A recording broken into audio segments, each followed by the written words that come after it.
Hey guys, quick video. It's been, as usual, probably a couple weeks, I guess, since I've done a video.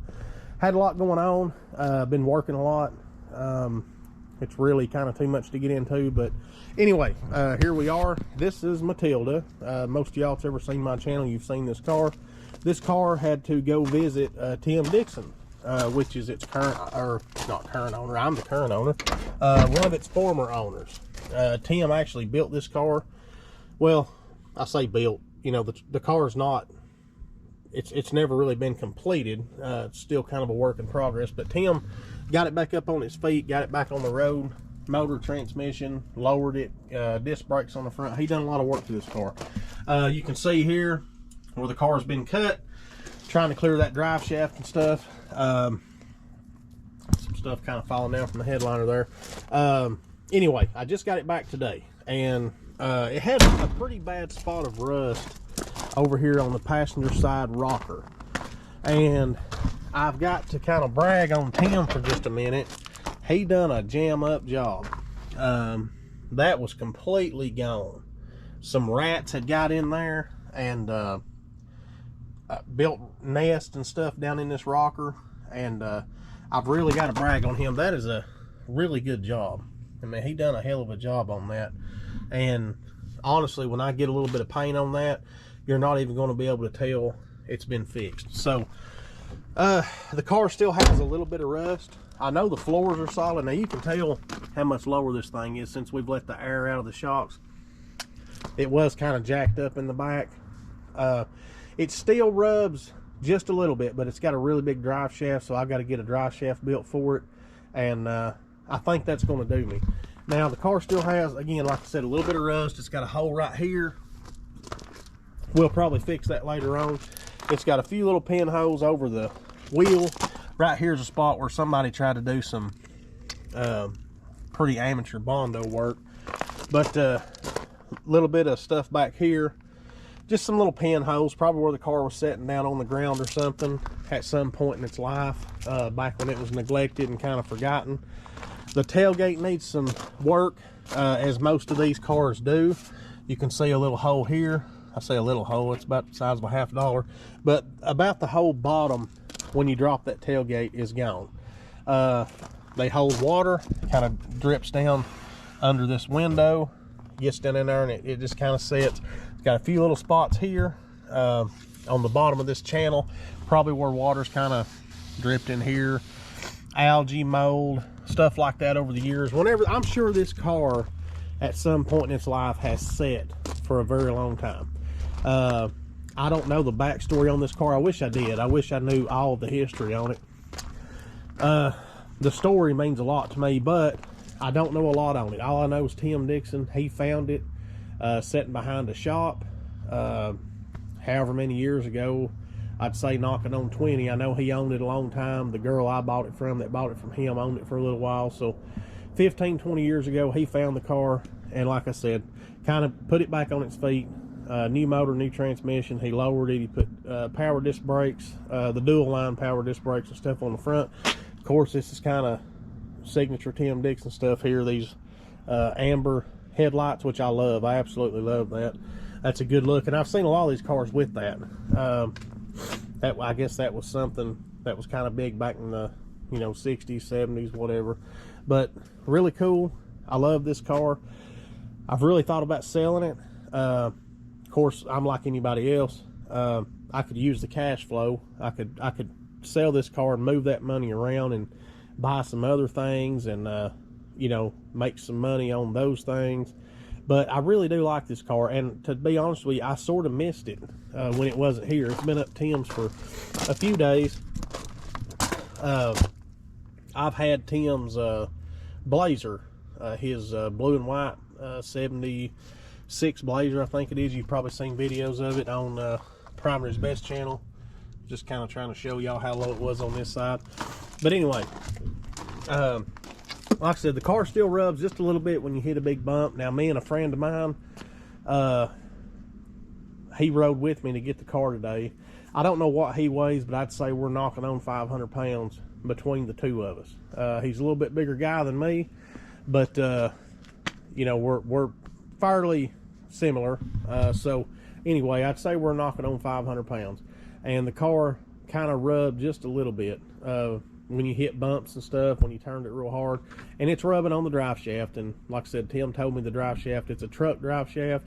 Of course, these cars, if any of y'all ever fooled with them, you know they came with a 2-piece drive shaft, which was little bitty. That thing was small, and it had a carrier bearing in it. So I've got to get a drive shaft built for it. I'm going to put regular shocks on the back, get rid of the air shocks, and make sure it's not rubbing. I've got my carpet, I've got my headliner, and I want to get the headliner and the carpet put in it. I briefly talked to Angie today about the seats and the door panels. We didn't really get too in depth because, you know, I don't know for sure that I want it done, but I think I'm going to. If I take it to the rod run, it's going to have a big price on it, and somebody's going to have to like it a lot more than me to buy it. I'm definitely not giving the car away. I like it a lot. So anyways, that's where we're at. As soon as I put the shocks on it, and Lord, what else did I say? The drive shaft. As soon as I get the drive shaft and shocks on it, and I make sure that I'm not rubbing anymore, I'm going to put the carpet in it. Like I said in my last video, this carpet's expensive. It's about $800, and that's for a sedan 4-door. That's not for the wagon, but I guess it's the same thing. So anyway, that's where we're at on it. This truck's leaving. I was going to do a LS swap on it, but Waylon's got some other plans, and that's perfectly fine with me. He's a good friend of mine, and I want him to get this truck going as quick as possible, and I think he's made the right decision on what he's going to do with it. So I'm tickled to death for him. Can't wait to hear that this truck's back on the road. It's been sitting a long time. This old truck's really been neglected, so it deserves some attention, and it's about to get it. I've got to get some of this old crap cleaned out of the bed. I've just sort of threw some stuff in there to get it out of my way, but I've got to get that out and ready for him to take. Here is Mr. PIB'S new C-10 truck. I think some of y'all seen it. He's been doing some new videos, Uncle Cuss, which is pretty good stuff. I like it. It's funny.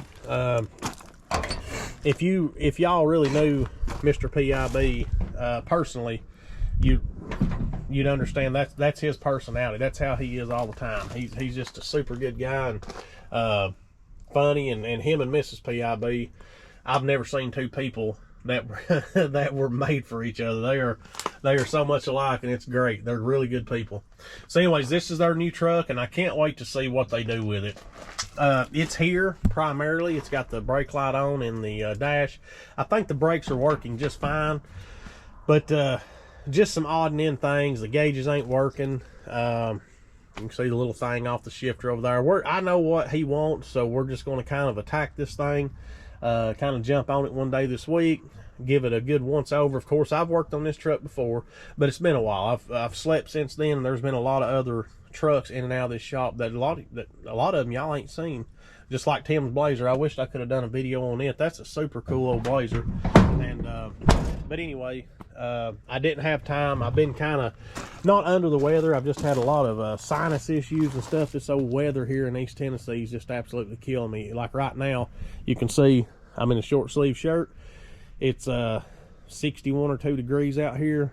I think it was 25 Saturday, the low. So it's just back and forth, and it absolutely really takes a toll on your sinuses. And of course, we've got the grass, we've got dandelions popping up, so you've got allergies, you've got the weird weather. It's affecting a lot of people. But anyway, this is going to be a cool old truck. It's pretty solid. I don't think it really needs a whole lot of metal work. I can't remember. I know I put the door on it. The door was broke. The hinge, you know, the door itself was broke on the bottom of the hinge. Tim fixed that. We hung the door. I believe I put a intake and carburetor on it. But it seems like a really good truck. And I know Jimmy and Mrs. PIB, they're going to do some pretty cool stuff with this old truck. I can't wait to see what they do with it. And you know, if you can see there, this old truck will really shine up with some Penetrol on it. And really just washing it, maybe with some Scotch Brite, that'll brighten it up a lot. There's a lot of oxidation here, but and you know, just going over it with the Scotch Brite will kind of bring some more of this stuff out, take some of the thinner paint off around the edges and stuff. I'm sure that's what he'll do, and it's going to look good. It's going to look real good. I'm sure he'll get a sport bumper. It will be lowered at some point, I'm sure, with some wheels and stuff on it. Probably the trim around the wheel wells. I don't know if he'll put the, you know, the main trim on it. Probably not, because a lot of this old trim mark here, when you start running over this thing with some Scotch-Brite, that'll take a lot of that out. You won't even see that. And then when you put the penetrol on, it's really going to bring that paint out. And that patina, there'll be a lot more here that you don't see, little spots and stuff. That penetrol really brings that out. So anyway, I'm excited for him. I'm tickled that he got this old truck. I really like it. And I know he's going to do some cool stuff with it, him and Mrs. PIB. So, all right, guys, I just want to do a quick video. I'm sorry I don't have time to do a lot of these. I've had a lot going on. The month of February is hectic for me. That's too much to explain. I don't even want to get into it. But anyway, again, the wagon. I've got to finish up the Jeep. I haven't done an update on it. I've got a tack module issue. It's throwing a couple codes on me. I believe the tack module's bad. That motor, transmission, all that setup, it's set for a really long time. So we've about got it going. I mean, I can go in here and start it now and back it out of the garage. That's where I'm at with it. But anyway, it's kind of falling on its face, spitting and sputtering after you hit the gas pedal a couple times. Anyway, hopefully that tack module will come in this week. I can throw it on there, clear that crap up, tighten a few things up, and it'll be done. I'm hoping, really hoping. So anyway, y'all have a good one. As always, I appreciate you watching. Check Mr. PIB out. I'm hoping to have this truck done for him pretty quick. He's not in any hurry at all, and he's one of those guys when he tells you he's not in a hurry, he ain't. But when it's just sitting here and I'm looking at it, I've got to get it done. So anyway, y'all have a good one. Appreciate you watching. We'll catch you on the next one. See you later.